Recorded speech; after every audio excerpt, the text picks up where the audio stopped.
नमस्कार easy cooking with सबुज चैनेले आपनादेर सकलके स्वागत जानाई। आज आमी बानाबो कचु पातार खूबई सुस्वादु एकटी रेसिपि। तो चलुन देखे निई। एखाने आमी निये नियेछि कचु पाता आर निये नियेछि सजने पाता। सजने पातागुलो बेছে नेब।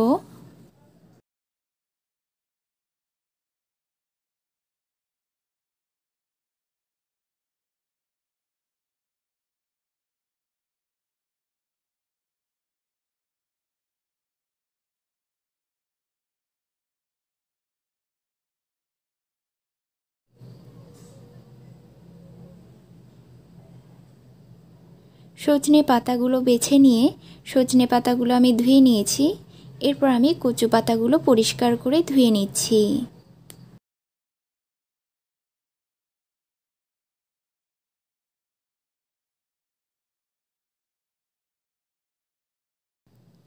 कचु पातागुलो आमी धुए निये कचु पातागुलो आमी केटे निয়েছি।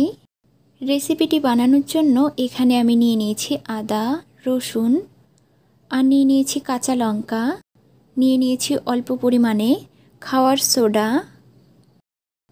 লবণ আর নিয়ে নিয়েছি সজনে পাতা।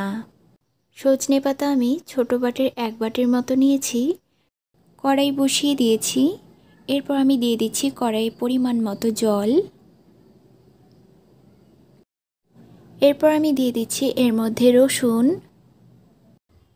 দিয়ে দিচ্ছি আমি আদা, এরপর আমি দিয়ে দিচ্ছি এর মধ্যে কাঁচা লঙ্কা, এরপর আমি দিয়ে দিচ্ছি এর মধ্যে লবণ,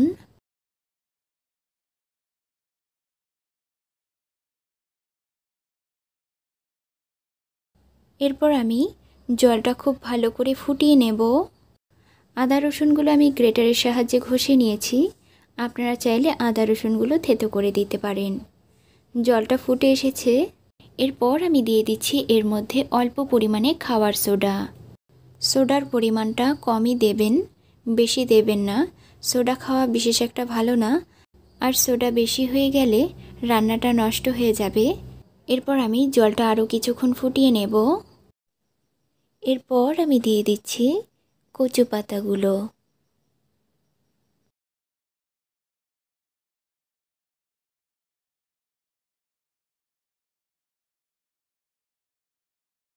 এরপর আমি দিয়ে দিচ্ছি এর মধ্যে সজনে পাতাগুলো। এরপর আমি ভালো করে নেড়েচেড়ে নিয়ে একটি ঢাকনা দিয়ে কিছুক্ষণের জন্য ঢেকে দেব।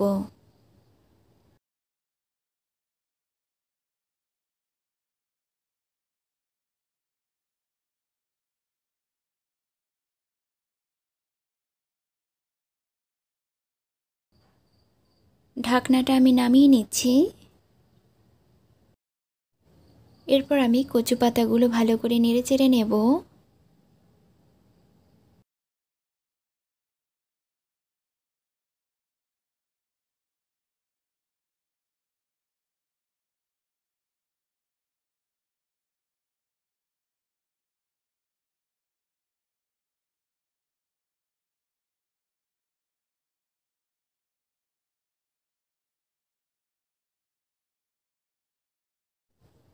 দেখুন জলটা অনেকটা শুকিয়ে এসেছে। এরপর আমি ডাল কাটা দিয়ে এটা খুব ভালো করে ঘেঁটে দেব।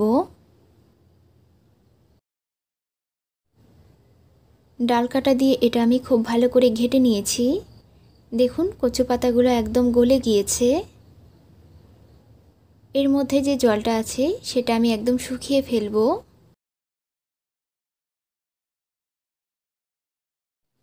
কচু পাতা আর সজনে পাতার এই রেসিপিটিকে ছ্যাঁকা বলে। অনেকের হয়তো জানা আছে, আবার অনেকের হয়তো জানা নেই। তবে আপনাদের যদি জানা থাকে আমাকে কমেন্ট করে জানাবেন। আমার এই কচু পাতার রেসিপিটি যদি আপনাদের ভালো লেগে থাকে তাহলে অবশ্যই একবার এভাবে কচু পাতার রেসিপি ট্রাই করে দেখবেন। আশা করি আপনাদের সকলের ভালো লাগবে। আর এই কচু পাতা সজনে পাতার ছ্যাঁকা রেসিপিটি দিয়ে অনেক ভাত খাওয়া যায় আর খেতেও খুবই ভালো লাগে। আর এই রেসিপিটি দিয়ে ভাত খাবার পর ডিম দুধ মাংস খাবেন না। আর যারা ওষুধপত্র খান তারা এই রেসিপিটি খাবেন না। কারণ এটা কচু পাতা আর এর মধ্যে খাওয়ার সোডা আছে।